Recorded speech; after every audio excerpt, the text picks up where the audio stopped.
السلام علیکم ورحمۃ اللہ تعالی وبرکاتہ۔ الحمد للہ رب العالمین والعاقبۃ للمتقین والصلاة والسلام علی سید الانبیاء والمرسلین وعلى آلہ واصحابہ اجمعین، اما بعد فاعوذ باللہ من الشیطان الرجیم، بسم اللہ الرحمن الرحیم۔ شہد اللہ انہ لا الہ الا ہو والملائکۃ واولو العلم قائما بالقسط، لا الہ الا هو العزیز الحکیم۔ صدق اللہ مولانا العظیم وصدق رسولہ النبی الامین المتین الکریم، ونحن على ذلك لمن الشاهدین والشاکرین والذاکرین والحامدین، والحمد للہ رب العالمین۔ آئیے ہم اور آپ سب سے پہلے حضور سرور کائنات، فخر موجودات، باعث تخلیق کائنات، احمد مجتبی محمد مصطفیٰ صلی اللہ علیہ وسلم کی بارگاہ بے کس پناہ میں جھوم جھوم کر درود و سلام کا نذرانہ عقیدت پیش کریں اور پڑھیں اللہم صلی علی سیدنا مولانا محمد معدن الجود والکرم وآلہ الکرام وابنہ الکریم وبارک وسلم صلاۃ وسلاما علیک یا رسول اللہ صلی اللہ تعالی علیہ وسلم۔ عزیزان ملت اسلامیہ، آج کی ہماری گفتگو انشاءاللہ تبارک و تعالی توحید باری تعالی اور وجود باری تعالی کے تعلق سے ہوگی۔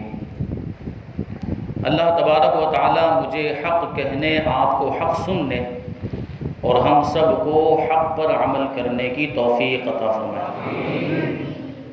توحید کا مطلب ہوتا ہے اللہ تبارک و تعالی کو ایک ماننا، اللہ تبارک و تعالی کے ایک ہونے کا عقیدہ رکھنا اور یہ یقین رکھنا کہ اللہ کے سوا کوئی عبادت کے لائق نہیں۔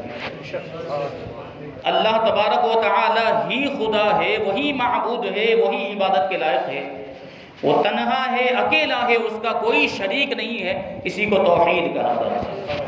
اور اللہ تبارک و تعالی کے وجود کی دلیلیں بے شمار اللہ تبارک و تعالی نے قرآن مجید کے اندر بھی ایسی آیتیں نازل فرمائی جو اس کی وحدانیت پر دلالت کرتی ہیں۔ احادیث کے اندر بھی دلائل موجود ہیں جو اللہ تبارک و تعالیٰ کے ایک ہونے پر دلالت کرتی ہے، لیکن اس کے باوجود اللہ تبارک و تعالیٰ نے خود گواہی دی ہے اور ارشاد فرمایا شہید اللہ انہ لا الہ الا ہو، اللہ گواہی دیتا ہے کہ اس کے سوا کوئی معبود نہیں۔ پوری کائنات کے اندر آپ دیکھیں تو کائنات کا ذرہ ذرہ اللہ کے وجود کی گواہی دیتا ہے۔ کائنات کی کسی بھی چیز کو لیں اور اس میں غور و فکر کریں، یہ بلند و بالا پہاڑ، یہ زمین و آسمان، یہ سورج و چاند، یہ قسم قسم کے جانور، یہ رنگا رنگ، یہ قسم قسم کے خوبصورت پھول اور یہ پھل، یہ درخت اور یہ وسیع و عریض سمندر، یہ دریا، یہ ندیاں اور یہ قسم قسم کے جانور اور قسم قسم کے درخت، یہ ساری چیزیں، یہ ساری مخلوقات اللہ تبارک و تعالیٰ کے وجود پر دلالت کرتی ہیں کہ ان کا کوئی پیدا کرنے والا ہے، یہ چیزیں بغیر کسی کے پیدا کیے ہوئے وجود میں نہیں آئی ہے، کیونکہ دنیاوی چیزوں کے اعتبار سے اگر ہم دیکھیں تو کوئی بھی چیز بغیر بنانے والے کے وجود میں نہیں آتی۔ مثال کے طور پر ایک کرسی کو اگر ہم دیکھیں تو کرسی کو دیکھنے کے بعد کبھی ایسا ہوتا ہے کہ اس کی ہم تعریف کرتے ہیں اور اس کے ساتھ ہی ساتھ اس کے بنانے والے کا تصور ہمارے ذہن میں آتا ہے۔ کرسی کو ہم دیکھتے ہیں تو کہتے ہیں بڑی خوبصورت کرسی ہے اور ڈیزائن بھی بہت اچھا ہے، بنانے والے نے تو کمال ہی کر دیا۔ ہم کہتے ہیں کرسی کو دیکھنے کے بعد ہمارے ذہن میں بنانے والے کا تصور آتا ہے، کیونکہ کوئی بھی چیز ہو، کرسی ہو یا دنیا کی کوئی بھی چیز ہو، وہ بغیر بنانے والے کے بن ہی نہیں سکتی۔ کوئی تو بنانے والا ہوگا تبھی وہ بنی ہے، تبھی وہ وجود میں آئی۔ اور اگر ہم کرسی کے بنانے والے کا تصور نہ بھی کریں، صرف کرسی کی ہی تعریف کیے جائے کہ کرسی کتنی اچھی ہے، کرسی کتنی خوبصورت ہے، اس کا ڈیزائن کتنا اچھا ہے، اس کا رنگ کتنا اچھا ہے، اس کی بناوٹ کتنی اچھی ہے، بڑی خوبصورت کرسی ہے، تو اگرچہ ہم بنانے والے کا نام نہیں لے رہے ہیں، کرسی کی تعریف کر رہے ہیں، لیکن حقیقت میں یہ کرسی کے بنانے والے کی تعریف ہے۔ ایک کرسی کا اپنا کوئی کمال نہیں ہے، وہ تو کاریگر کا کمال ہے، وہ کاریگر اور بنانے والے کی خوبی ہے۔ تو اس نے ڈیزائن بھی اتنا اچھا بنایا ہے، اس نے کلر بھی اتنا اچھا اس میں رکھا ہے، اس کا نقش و نگار بھی ایسا بنایا ہے، تو اگر ہم کرسی کی تعریف کریں تو وہ حقیقت میں کرسی بنانے والے کی تعریف ہوا کرتی ہے۔ اب آپ ذہن میں رکھیں یہ بات کہ جب ایک معمولی کرسی اور دیگر چیزیں دنیا کی جب بغیر کسی کے بنائے ہوئے وجود میں نہیں آ سکتی، تو یہ پوری کائنات بغیر کسی بنانے والے کے کیسے وجود میں آ سکتی ہے؟ یقیناً اس پوری کائنات کا بنانے والا ہے اور وہی خدا ہے، وہی تو ہے جو نظام ہستی چلا رہا ہے، وہ کوئی تو ہے جو نظام ہستی چلا رہا ہے، وہی خدا ہے، وہی خدا ہے۔ دکھائی بھی جو نہ دے نظر بھی جو آ رہا ہے، دکھائی بھی جو نہ دے نظر بھی جو آ رہا ہے، وہی خدا ہے، وہی خدا ہے۔ اللہ تبارک و تعالیٰ کی حقیقت کو کوئی جان نہیں سکتا، اس اعتبار سے وہ ہمیں نظر بھی نہیں آ سکتا، لیکن اس کے باوجود کائنات کے ذرے ذرے سے اس کا جلوہ ظاہر ہے، تو دکھائی نہ دینے کے باوجود اس کا جلوہ پوری کائنات میں نظر آتا ہے۔ یہ اللہ تبارک و تعالیٰ کی شان، عظمت اور اس کا مقام و مرتبہ، اللہ تبارک و تعالیٰ سے بڑا کسی کا مرتبہ نہیں۔ وہ خالق کائنات ہے، وہ احکم الحاکمین ہے، وہ سب سے بڑا بادشاہ ہے، اس سے بڑا کوئی نہیں۔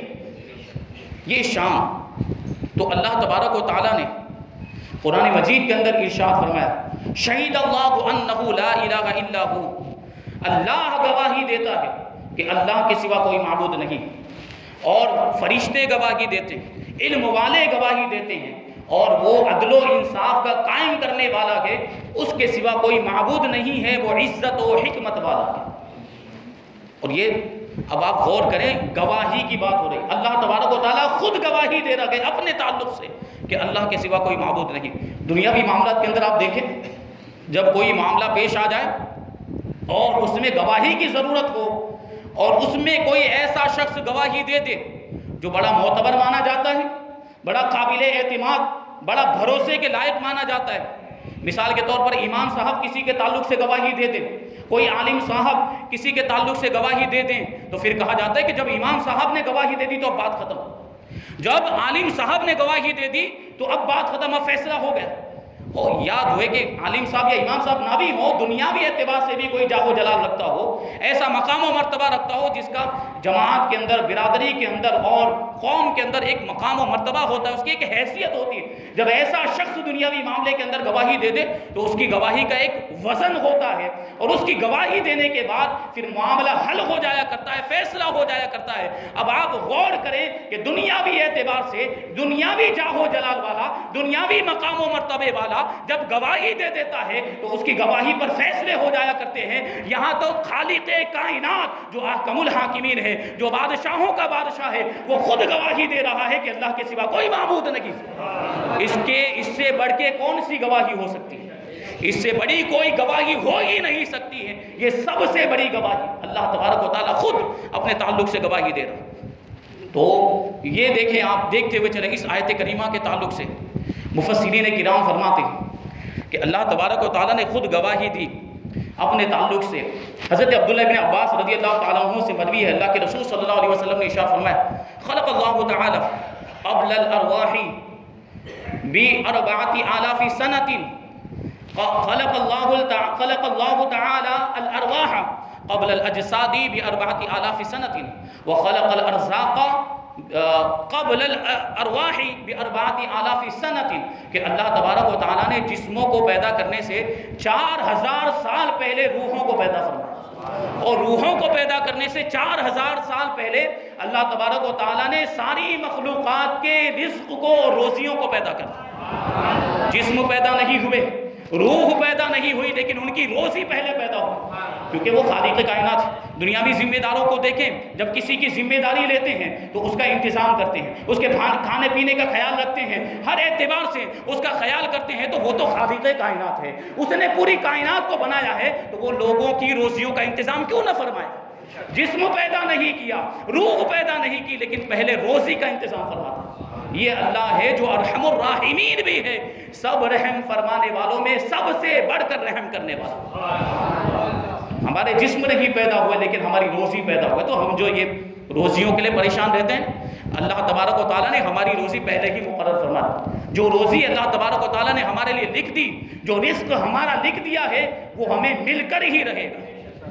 اب یہ ہمارے اوپر ڈیپینڈ کرتا ہے کہ ہم کس طریقے سے اس میں کوشش کرتے ہیں۔ کوشش کرنا ہماری ذمہ داری ہے۔ وَأَن لَيْسَ لِلْإِنسَانِ إِلَّا مَا سَعَىٰ، انسان کے لیے وہی ہے جو وہ کوشش کرتا ہے۔ ہم کوشش کریں، نیتیں اچھی رکھیں، حلال کمانے کی کوشش کریں، حرام سے بچتے رہیں، تو اللہ تبارک و تعالیٰ دنیا میں بھی برکت عطا فرمائے گا اور آخرت میں بھی برکت عطا فرمائے گا۔ حرام میں برکت نہیں ہوتی، تو روزیاں لکھ دی گئی ہیں، لیکن ہمیں چاہیے کہ ہم حلال روزی کمائیں اور حرام روزی سے بچیں۔ تو اللہ تبارک و تعالیٰ نے روح کو پیدا کرنے سے 4000 سال پہلے روزیوں کو پیدا کر دیا۔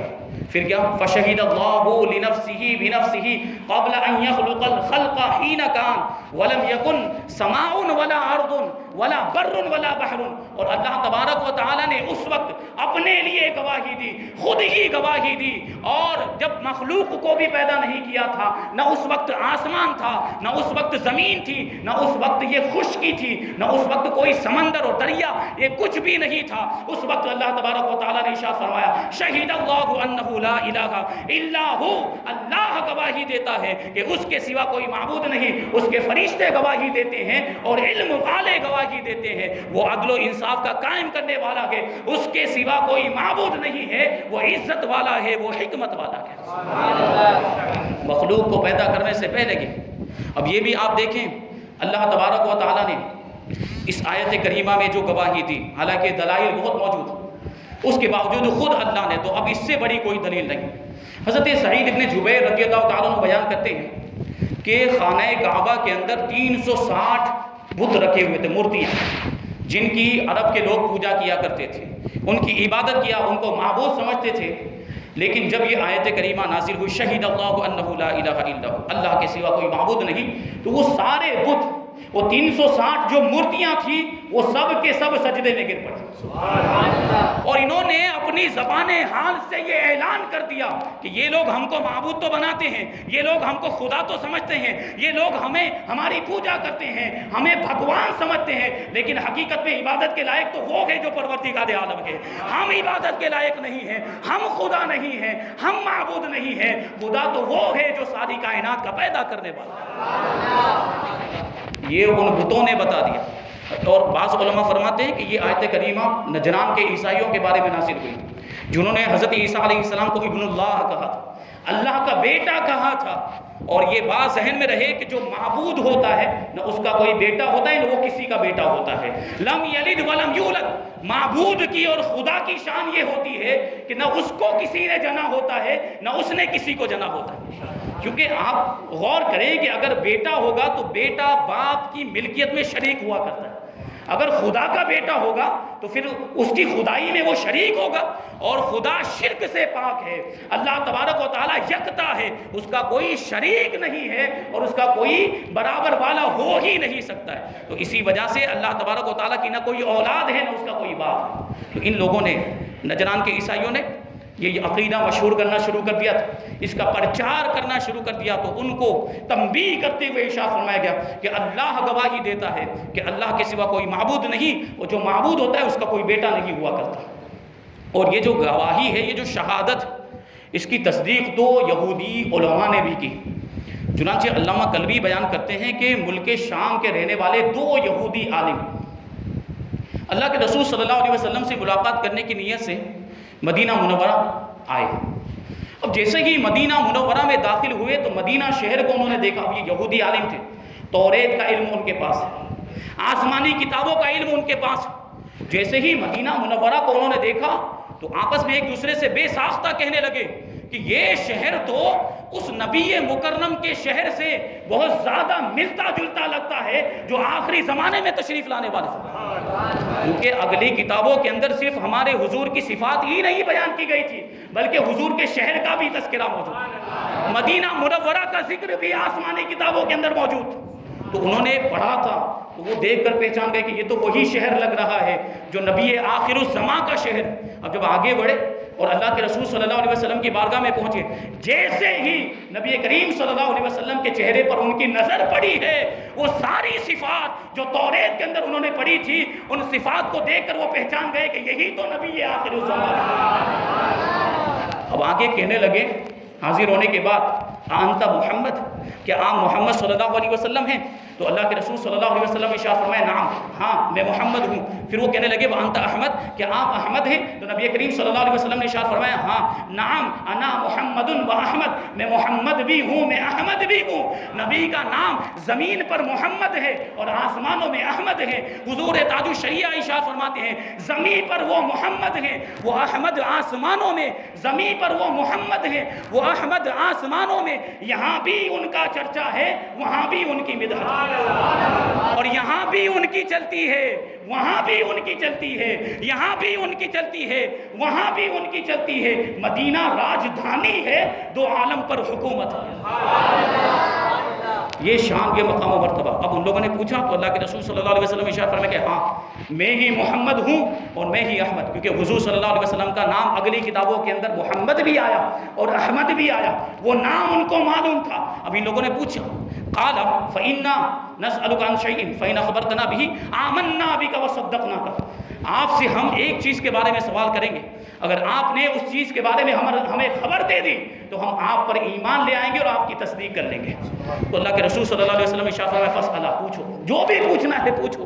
یہاں کسی کو لا نہیں کہا جاتا، یہاں کسی کو اگر بھی نہیں کہا جاتا۔ تو اللہ کے رسول صلی اللہ علیہ وسلم نے ارشاد فرمایا کہ پوچھو۔ تو وہ دونوں کہنے لگے اخبرنا عن اعظم شہادت فی کتاب اللہ تعالی، کہ ہمیں کتاب اللہ کے اندر، اللہ کی کتاب کے اندر سب سے بڑی گواہی کے بارے میں خبر دیجئے۔ جب انہوں نے یہ سوال کیا، ادھر سے جبرائیل امین اس آیت کریمہ کو لے کر نازل ہو گئے، شہید اللہ انہ لا الہ الا ہو، اللہ گواہی دیتا ہے کہ اس کے سوا کوئی عبادت کے لائق نہیں۔ اللہ کے رسول صلی اللہ علیہ وسلم نے یہ آیت کریمہ پڑھ کے ان یہودی عالموں کو سنائی، آیت کریمہ کا سننا تھا، وہ دونوں یہودی عالم کلمہ پڑھ کے مسلمان ہو گئے۔ یہ قرآن کی آیتوں کی تاثیر بھی دیکھتے ہوئے چلیں کہ صرف تلاوت کی جاتی ہے، صرف سنایا جاتا ہے تو لوگوں کا دل ایسا متاثر ہوتا ہے کہ اگر دل میں کفر ہوتا ہے تو وہ کفر دھل جایا کرتا ہے، ہدایت نصیب ہو جاتی ہے، کلمہ پڑھ کے مسلمان ہو جایا کرتے ہیں۔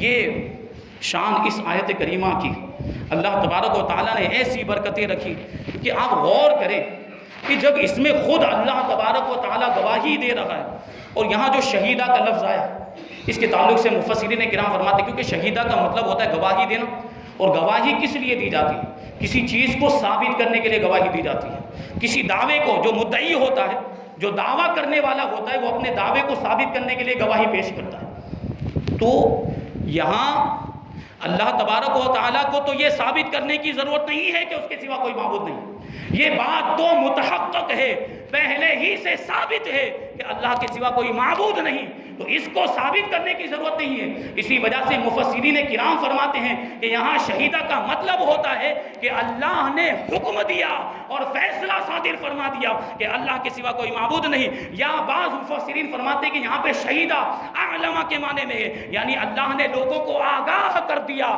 لوگوں کو خبردار کر دیا کہ اللہ کے سوا کوئی معبود نہیں۔ اور اس آیت کریمہ میں ایک لفظ ہے اولو العلم، اور علم والوں نے بھی گواہی دی، اللہ کے معصوم فرشتوں نے تو گواہی دی، اس کے ساتھ ہی ساتھ علم والوں نے بھی گواہی دی۔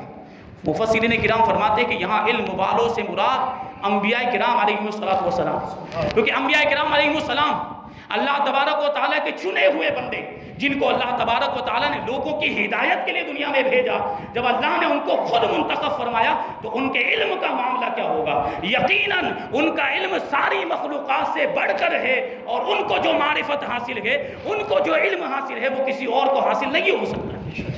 اولو العلم سے مراد، اور بعض علماء نے فرمایا کہ یہاں اولو العلم سے مراد صحابہ کرام ہیں، کیونکہ جب نبی کریم صلی اللہ علیہ وسلم نے اسلام کی دعوت دی، لوگوں کو ایک خدا کی طرف بلایا اور شرک سے نبی کریم صلی اللہ علیہ وسلم نے لوگوں کو دور کیا، تو صحابہ کرام تھے جنہوں نے نبی کریم صلی اللہ علیہ وسلم کی بات کو مانا، حضور صلی اللہ علیہ وسلم کی تصدیق کی، اور یہی صحابہ کرام ہیں جنہوں نے گواہی دی کہ ہم گواہی دیتے ہیں کہ اللہ کے سوا کوئی معبود نہیں۔ تو انہوں نے بھی گواہی دی، تو علم والوں سے مراد بعض مفسرین کی تفسیر کے مطابق صحابہ کرام ہیں۔ اب یہ جو آیت کریمہ آپ دیکھیں کہ ہم وظائف پڑھتے ہیں، اوراد پڑھتے ہیں، بہت ساری دعائیں وغیرہ پڑھتے ہیں، ان کی فضیلتیں بیان کی جاتی ہیں کہ اس دعا کے اندر یہ فضیلت، اس وظیفے کو پڑھنے کی یہ برکت، اور اس دعا کو پڑھنے سے اللہ تبارک و تعالیٰ یہ کام بنا دے گا، یہ مراد پوری ہو جائے گی۔ یہ دعائیں ہم پڑھتے ہیں، تو آپ سوچیں کہ وہ دعائیں جو ہوتی ہیں اس میں اللہ تبارک و تعالیٰ کا کوئی نہ کوئی نام ہوتا ہے، اللہ تبارک و تعالیٰ کی کوئی صفت بیان کی گئی ہوتی ہے، یا کوئی آیت کریمہ ہوتی ہے۔ اب آپ سوچیں کہ وہ دعائیں اور وہ وظیفے اللہ تبارک و تعالیٰ کے اسماء پر مشتمل ہونے کی وجہ سے مؤثر ہو جاتی ہیں، ان میں تاثیر پیدا ہو جاتی ہے، تو یہاں تو اللہ تبارک و تعالیٰ نے اپنے تعلق سے گواہی ارشاد فرمائی ہے، تو اس آیت کریمہ میں کتنی برکت ہوگی۔ اس آیت کریمہ میں اللہ کے اسماء بھی موجود، اللہ کا اس میں ذاتی ہے، اس میں جلالت لفظ اللہ بھی موجود، اور دو صفاتی نام بھی موجود ہیں، عزیز اور حکیم۔ پھر ایک اور صفت بیان کی گئی ہے، وہ کہ انصاف کا قائم کرنے والا، عدل و انصاف کا قائم کرنے والا۔ تو یقیناً اس آیت کریمہ کے پڑھنے میں بھی بڑی فضیلت ہے۔ تو حدیث شریف میں آیا، اللہ کے رسول صلی اللہ علیہ وسلم نے ارشاد فرمایا، لما نزل الحمدللہ رب العالمین وآیت الکرسی وشہد اللہ انہ لا الہ الا ہو الآیہ وقل اللہم مالک الملک الی قولہ بغیر حساب تعلقنا بالعرش۔ نبی کریم صلی اللہ علیہ وسلم ارشاد فرماتے کہ جب سورہ فاتحہ نازل ہوئی، الحمدللہ رب العالمین کہ پوری سورت نازل ہوئی، اور آیت الکرسی نازل ہوئی، اللہ لا الہ الا هو الحی القیوم، آیت الکرسی نازل ہوئی، اور شہید اللہ انہ لا الہ الا ہو، یہ آیتیں نازل ہوئی جو میں نے خطبہ مسنونہ کے اندر تلاوت کی، یہ آیتیں نازل ہوئی واللہ بصیر بالعباد تک، جہاں رکوع مکمل ہوتا ہے۔ یہ تیسرے پارے کی آیتیں ہیں، سورہ آل عمران کے دوسرے رکوع کے اندر موجود ہے، اور اللہ کے رسول صلی اللہ علیہ وسلم ارشاد فرماتے ہیں کہ جب قل اللہم مالک الملک یہ آیتیں نازل ہوئی بغیر حساب تک، یہ آیتیں نازل ہوئی، یہ سورہ آل عمران کے تیسرے رکوع کے اندر موجود ہے۔ جب یہ آیتیں نازل ہوئی اور سورہ فاتحہ اور آیت الکرسی نازل ہوئی، تو یہ ساری آیتیں اور سورتیں عرش سے لپٹ گئی، اللہ کے عرش سے، عرش الہی سے لپٹ گئی، معلق ہو گئی۔ وَقُلْنَا أَتُنزِلُنَا عَلَىٰ قَوْمٍ يَعْمَلُونَ بِمَعْصِيَتِكَ، اور یہ ساری آیتیں اور سورتیں اللہ کی بارگاہ میں عرض کرنے لگی، اے پروردگار عالم، کیا تو ہم کو ایسے لوگوں پر نازل کرے گا جو تیری نافرمانی کا کام کریں گے؟ انسانوں میں نافرمان بھی ہیں، تو ان آیتوں نے، سورتوں نے اللہ کی بارگاہ میں عرض کیا کہ کیا تو ہم کو ایسے لوگوں پر نازل کر رہا ہے جو تیری نافرمانی کا کام کرتے ہیں، جو گناہوں کے کام کرتے ہیں؟ تو اللہ تبارک و تعالیٰ نے کیا ارشاد فرمایا؟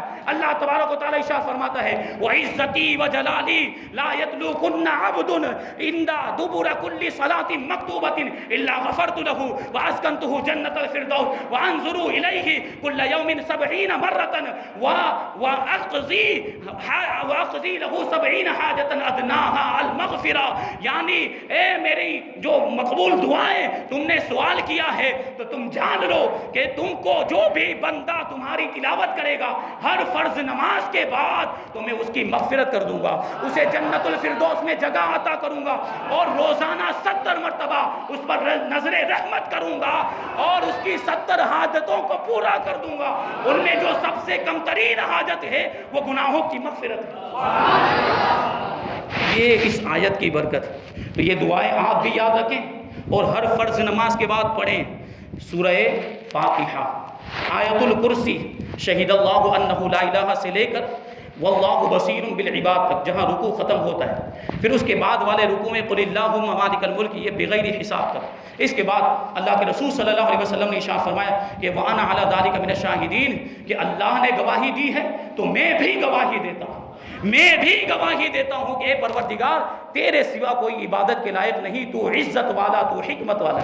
تو یہ الفاظ بھی بڑھا لیے جائیں، جب بغیر حساب پر پہنچے تو اس کے بعد کہیں وَأَنَا عَلَىٰ ذَلِكَ مِنَ الشَّاهِدِينَ، اے میرے پروردگار، پھر اس کے بعد دعا کی جائے تو اللہ تبارک و تعالیٰ ان آیتوں اور سورتوں کی برکت سے جو بھی دعا کی جائے گی وہ دعا اللہ تبارک و تعالیٰ پوری فرمائے۔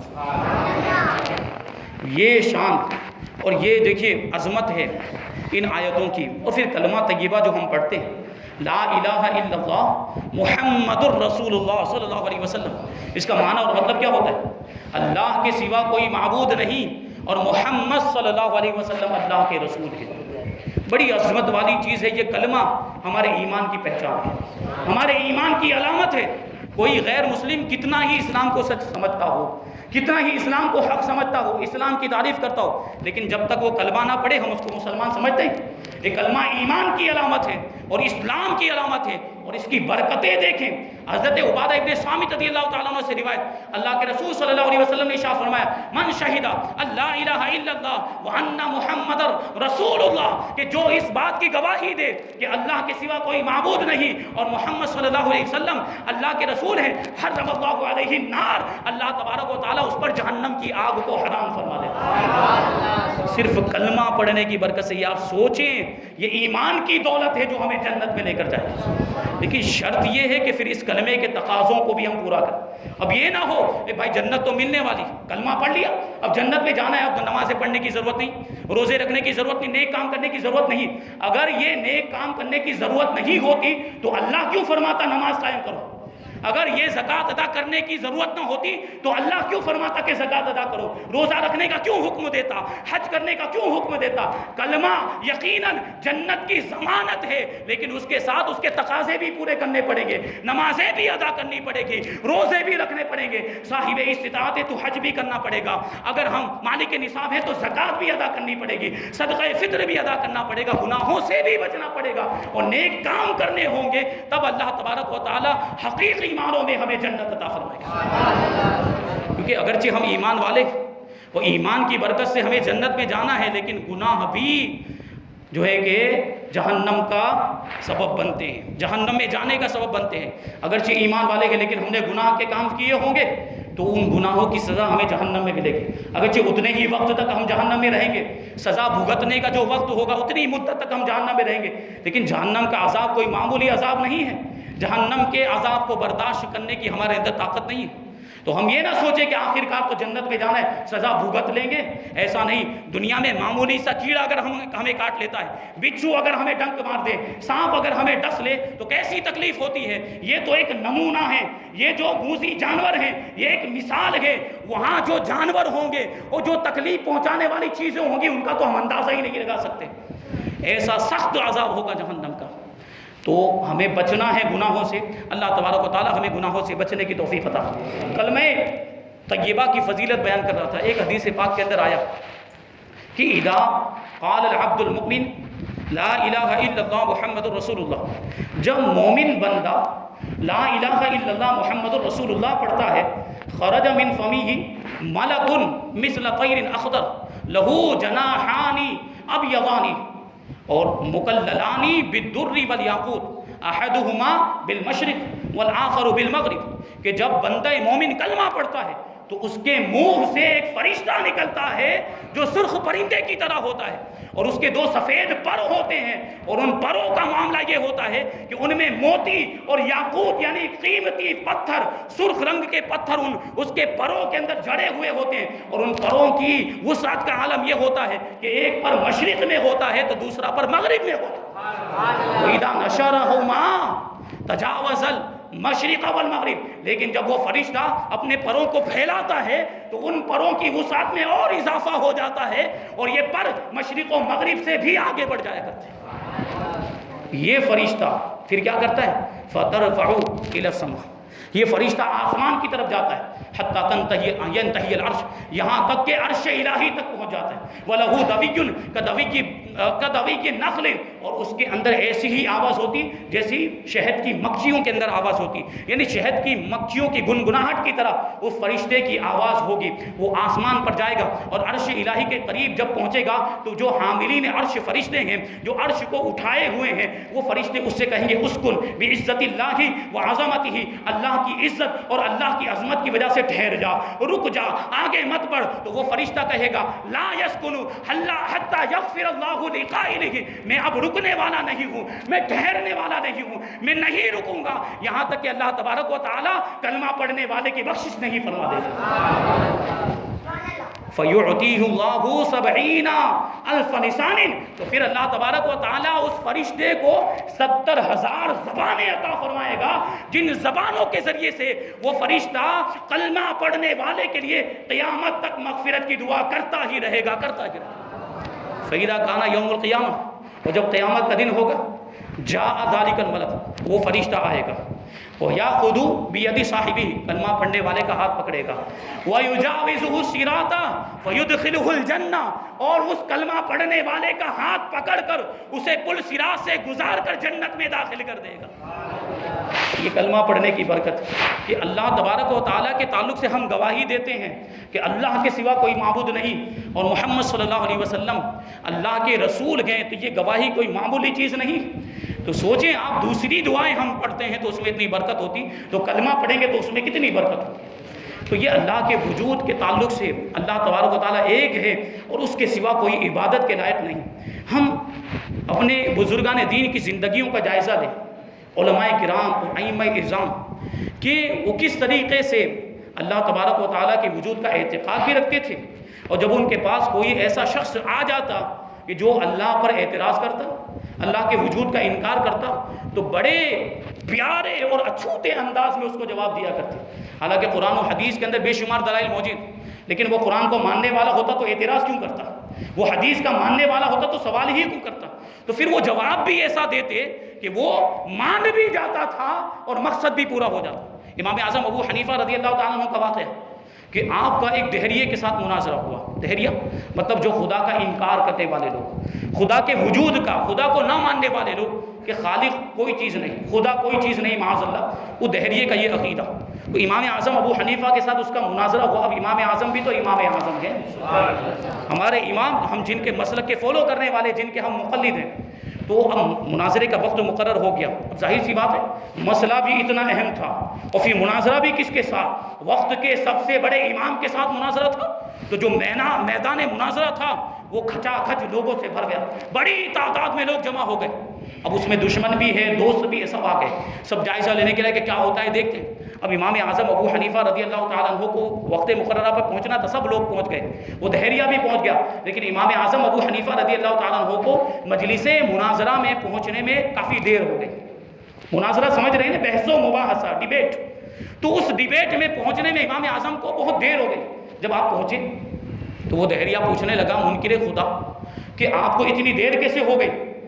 آپ کو وقت پر آنا چاہیے، آپ اتنے بڑے امام ہیں، اتنے لیٹ آ رہے ہیں، اتنی دیر سے آ رہے ہیں۔ تو امام اعظم ابو حنیفہ دیکھیں حکمت بھرا جواب، وہی ان کا جواب تھا، دیر سے آنے میں ہی جواب پوشیدہ ہے۔ دیکھیے بزرگوں کی ادائیں اور ان کے انداز کیسے ہوتے ہیں۔ امام اعظم ابو حنیفہ ارشاد فرماتے اگر میں تم سے یہ کہوں کہ میں راستے میں جب آ رہا تھا مناظرے کے لیے تو میں جنگل کی طرف چلا گیا اور میں نے وہاں پر ایک ایسا منظر دیکھا کہ پھر میں اس کو دیکھ کر وہیں پر رک گیا اور اسی میں مجھے دیری ہو گئی، اور وہ واقعہ یہ ہوا کہ میں نے دیکھا کہ دریا کے کنارے ایک درخت ہے، وہ خود بخود کٹ کے زمین پر گر گیا، اور پھر خود بخود اس کے تختے تیار ہو گئے، پھر ان تختوں سے خود بخود ایک کشتی بھی تیار ہو گئی، پھر وہ کشتی خود بخود ہی دریا میں چلی گئی اور ادھر کے مسافروں کو ادھر اور ادھر کے مسافروں کو ادھر لانے لے جانے لگی، اور خود ہی کشتی لوگوں سے کرایہ بھی وصول کرنے لگ گئی۔ امام اعظم ابو حنیفہ نے جب یہ کہا تو وہ جو دہریہ تھا اس نے قہقہہ لگایا، وہ زور سے ہنسا، بلند آواز سے وہ ہنسا اور کہنے لگا کہ آپ اتنے بڑے بزرگ ہیں اور اتنے بڑے امام ہیں، جھوٹ بولتے ہیں،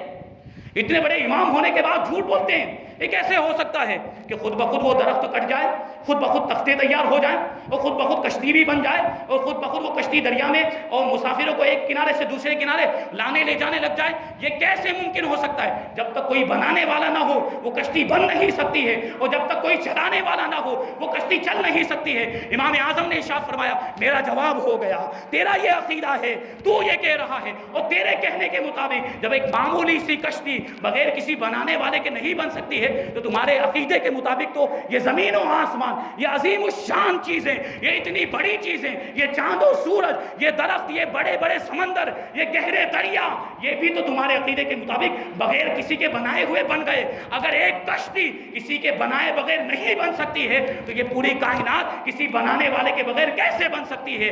اگر ایک کشتی کسی چلانے والے کے بغیر چل نہیں سکتی ہے تو یہ پوری کائنات کسی چلانے والے کے بغیر کیسے چل سکتی ہے؟ اس کے ہوش ٹھکانے آ گئے، فوراً کلمہ پڑھ کے مسلمان ہو گیا، اپنے باطل عقیدے سے توبہ کر لی۔ یہ بزرگوں کا انداز، ابھی قرآن کی دلیل دیتے، ابھی حدیث کی دلیل دیتے تو سیدھا کہتا میں تو قرآن کو مانتا ہی نہیں، میں تو حدیث کو مانتا نہیں، تو عقلی دلیل دی اس کو سمجھایا اس طریقے سے کہ اپنے عقیدے سے وہ تائب ہو گیا۔ امام جعفر صادق اہل بیت کے امام جعفر صادق رضی اللہ تعالیٰ عنہ کا بھی ایسا ہی واقعہ، آپ کا ایک دہریے سے، وہ جو بھی منکر خدا تھا اس سے مقابلہ ہوا، اب وہ مناظرہ اور بحث ہوئی، گفتگو ہوئی، اب وہ جو دہریہ تھا وہ ملاح تھا، ملاح کا مطلب کشتی چلانے والا، جہاز چلانے والا۔ امام جعفر صادق رضی اللہ تعالیٰ عنہ نے اسے ایک سوال پوچھا کہ تم کشتی چلاتے ہو، تم جہاز چلاتے ہو، بولا مجھے بتاؤ تو کہ کبھی سمندری طوفان کا سامنا ہوا ہے، کبھی تمہارا سمندری طوفان سے سابقہ پڑا ہے؟ تو کہتا ہے ہاں، ایک مرتبہ میرا یہ جہاز بہت سخت طوفان کے اندر پھنس گیا تھا۔ تو پھر امام جعفر صادق نے پوچھا پھر کیا ہوا؟ وہ کہنے لگا کہ یہ جہاز ڈوب گیا اور جتنے بھی لوگ اس پر سوار تھے وہ سب ڈوب کر ہلاک ہو گئے، مر گئے۔ تو امام جعفر صادق نے پوچھا کہ پھر تم کیسے بچ گئے؟ تو اس نے جواب دیا کہ میں بھی ڈوب رہا تھا، لیکن اتفاق سے اسی جہاز کا ایک تختہ میرے ہاتھ لگ گیا، اسی تختے کے سہارے میں تیرتا رہا یہاں تک کہ کنارے کے قریب پہنچ گیا، لیکن ابھی کنارہ تھوڑے ہی فاصلے پر تھا کہ وہ تختہ بھی میرے ہاتھ سے چھوٹ گیا۔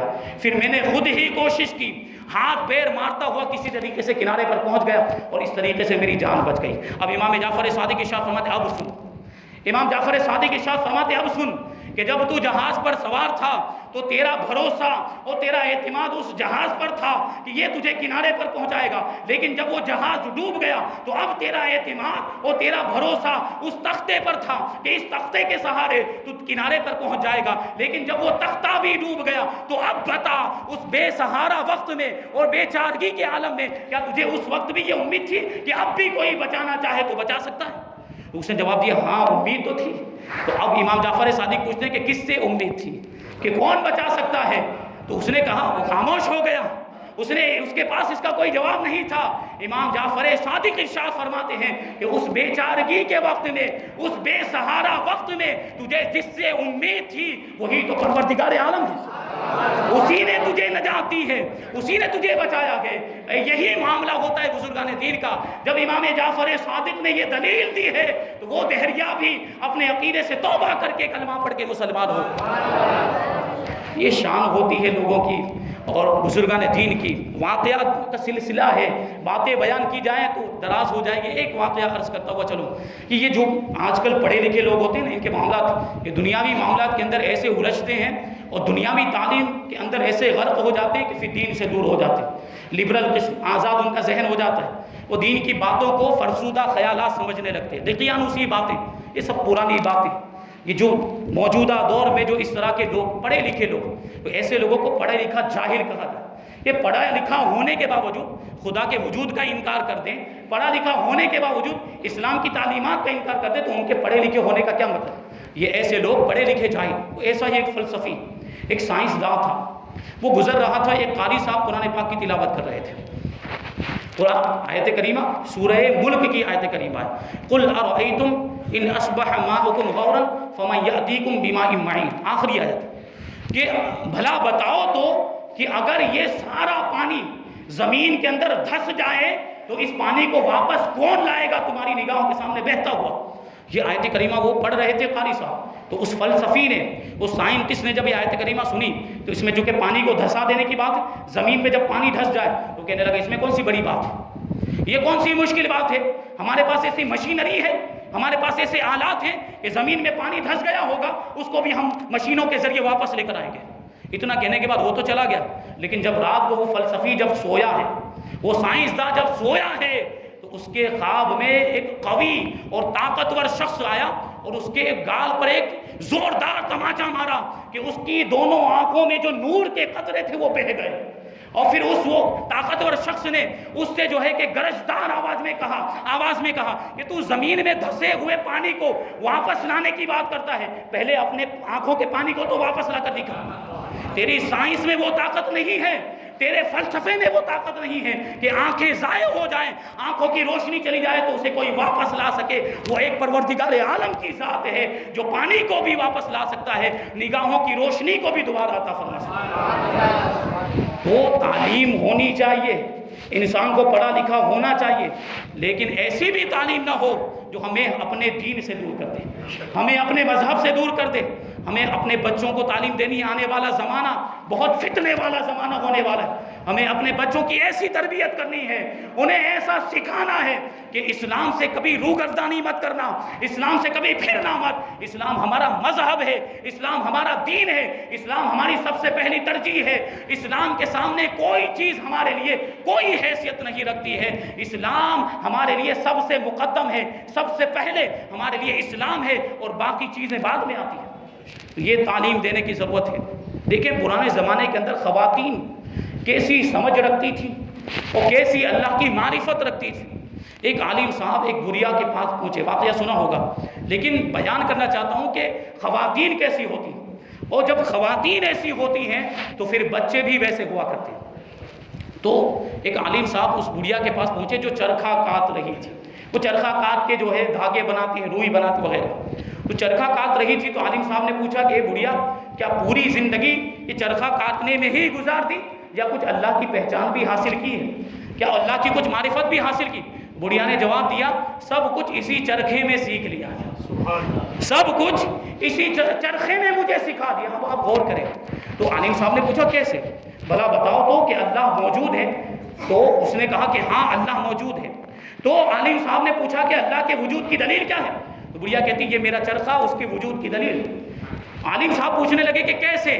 تو بڑھیا نے کہا کہ یہ چرخہ جب میں اسے چلاتی ہوں تو چلتا ہے اور جب میں اسے نہیں چلاتی ہوں تو رک جاتا ہے۔ اس معمولی سے چرخے کو کسی چلانے والے کی ضرورت ہے اور اگر کوئی نہ چلائے تو یہ رک جاتا ہے۔ یہ پوری کائنات کا چرخہ ہم دیکھ رہے ہیں کہ ہمیشہ سے چل رہا ہے، یہ آج تک کبھی رکا نہیں ہے۔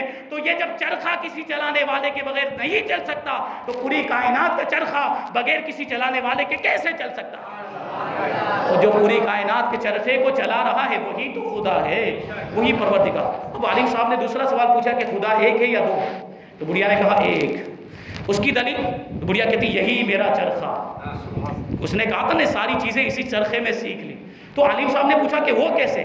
وہ بڑھیا نے جواب دیا کہ اگر میں اکیلی اس کو چلاؤں تو میں اپنی مرضی سے جدھر چاہے چلاؤں، ادھر چلانا چاہوں تو ادھر چلے گا، ادھر چلانا چاہوں تو ادھر، اور جتنی رفتار کے ساتھ میں چلانا چاہوں یہ چلے گا۔ لیکن اگر میرے ساتھ دوسری بھی چلانے والی ہو تو اگر وہ میری مرضی کے اعتبار سے میری مرضی کے مطابق جدھر میں چلا رہی ہوں وہ بھی ادھر چلائے تو یا تو یہ چرخہ رفتار میں تیز ہو جائے گا یا جو ہے کہ یہ بند ہو جائے گا، اور اگر وہ مخالف سمت میں چلائے گی تو وہ ٹھہر جائے گا یا پھر ٹوٹ پھوٹ جائے گا۔ تو پوری کائنات کا چرخہ یہ ہزاروں سالوں سے چل رہا ہے اور ہزاروں سالوں سے دن وہی 24 گھنٹے کا ہے، آج تک اس چرخے کی رفتار میں تیزی نہیں آئی۔ اگر اس کے چلانے والے دو ہوتے اور دونوں ایک ہی سمت میں چلاتے تو اس کی رفتار تیز ہو جاتی، دن جو 24 گھنٹے کا ہے وہ 12 گھنٹے کا ہو جاتا، اور اگر مخالف سمت میں دوسرا خدا اگر ہوتا اور وہ مخالف سمت میں چلاتا تو یہ جو چرخہ ہے پوری کائنات کا یہ تباہ و برباد ہو جاتا، یہ پوری دنیا تباہ ہو جاتی۔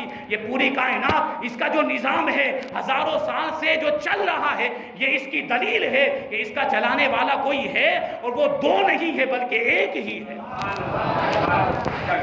یہ اس وقت کی خواتین کہ وہ چرخوں سے بھی علم حاصل کر لیا کرتی تھی، اللہ کی معرفت حاصل کر لیا کرتی تھی۔ تو آج بھی ضرورت ہے اس بات کی کہ ہم اپنے گھر کی عورتوں کو، اپنی ماؤں بہنوں کو اسلام کی تعلیم دلائیں۔ اب تو بہت سے مواقع ہو گئے اور بہت سے ذریعے بھی ہو گئے، تو ہمیں چاہیے کہ ان کو، کیونکہ گھر میں جب خواتین سدھر جاتی ہیں تو پھر پورا گھر سدھر جایا کرتا ہے۔ یہ سب پروگرام جو ہم کرتے ہیں تو ان کا بنیادی مقصد کیا ہے کہ لوگ دین سے قریب ہو جائیں، لوگ اسلام سے قریب ہو جائیں، اسلام کی معلومات زیادہ سے زیادہ حاصل کریں اور خرافات سے بچیں، گناہوں سے بچیں، اللہ کو راضی کرنے کی کوشش کریں۔ یہ پروگرامات کا یہی مقصد ہوتا ہے۔ اگر اس مقصد میں ہم کامیاب نہیں ہوتے تو پروگرام کرنے کا کوئی مطلب نہیں۔ اللہ تبارک و تعالی ہم سب کو جو کچھ بھی بیان ہوا اس پر عمل کرنے کی توفیق عطا فرمائے، اسلام اور بانی اسلام کے دامن سے ہمیں وابستہ رہنے کی توفیق عطا فرمائے، دین اسلام اور شریعت مصطفیٰ پر ہمیں عمل کرنے کی توفیق عطا فرمائے۔ وما علینا الا البلاغ۔ السلام علیکم۔